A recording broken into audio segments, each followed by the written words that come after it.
The Catholic Church has officially begun its highly secretive, choreographed process of selecting a new leader after the death of Pope Francis on Easter Monday. 133 red-robed cardinals from across the globe filed into the Sistine Chapel today, with the doors sealed behind them to begin the conclave. Tessa Bennett joins us in studio to explain what happens next. Tessa? Manisa, the Cardinal-electors are now confined to the Sistine Chapel until a new pontiff is chosen, with contact to the outside world cut off. The voting procedure will follow a centuries-old tradition, and a new pope is expected to emerge within the next few days.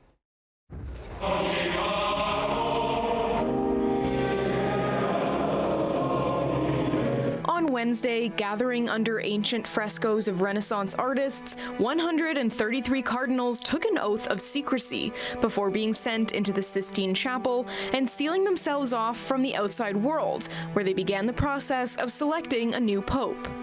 The participants wore ceremonial red robes heading into the conclave, and only one will exit the chapel wearing white. And the Pope, when he comes out at the end, once he's elected, he will be wearing white robes, so purity, and red slippers. So these are the blood of Christ, and the white, the symbol of purity, and also peace, depending on what meaning you want to give to it. The Cardinal-electors, which includes any cardinal below the age of 80, began casting ballots to determine the Catholic Church's next pontiff. More than 4 out of every 5 cardinals who are tasked with selecting the new pope owe their positions to Pope Francis, who is responsible for the appointing of 108 of the 133 individuals sealed into the chapel.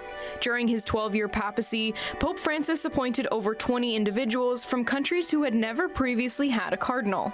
Experts have weighed in on who they think might be favored to succeed Pope Francis, which has changed day to day, but the list has included cardinals from Italy to the Philippines.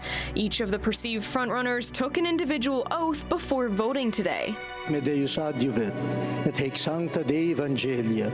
To be successful in becoming the next pope, a cardinal must receive more than 2/3 of the vote. Now, we are dealing with a Catholic Church that is a divided body.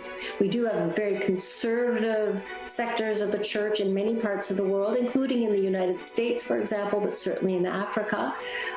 And so it's going to be a challenge. Whoever they choose, it's going to be a challenge for them to find any one person who can speak to everyone in the church. No cameras or media personnel are allowed inside the chapel while the conclave takes place, but the procedure follows a centuries-old tradition. 9 cardinals are chosen at random to perform specific roles, from overseeing the voting process to verifying the results. Each person walks to the front of the altar to cast their ballot in order of seniority. While tallying votes, one of the 9 appointed individuals will read the name on each ballot aloud, while threading a needle through the paper with the word eligo, meaning I elect. As this process takes place, all eyes are on the chapel's chimney, which is the Vatican's way of communicating the conclave's deliberations with the outside world. If the smoke is black, no candidate has gotten the necessary number of votes, and if it's white, a new pope has been chosen. What we're going to see is the continuing pomp and circumstance around this moment with the election of the new pope. I think that it's going to be someone who has to hit the ground running and may not be familiar with the inner workings of Rome. So that could be very interesting. Some 45,000 people looked on as the chimney of the Sistine Chapel billowed black smoke, meaning the cardinals have yet to decide on a new pope. The process will continue until a new leader is selected. In the case of Pope Francis, it took just 2 days.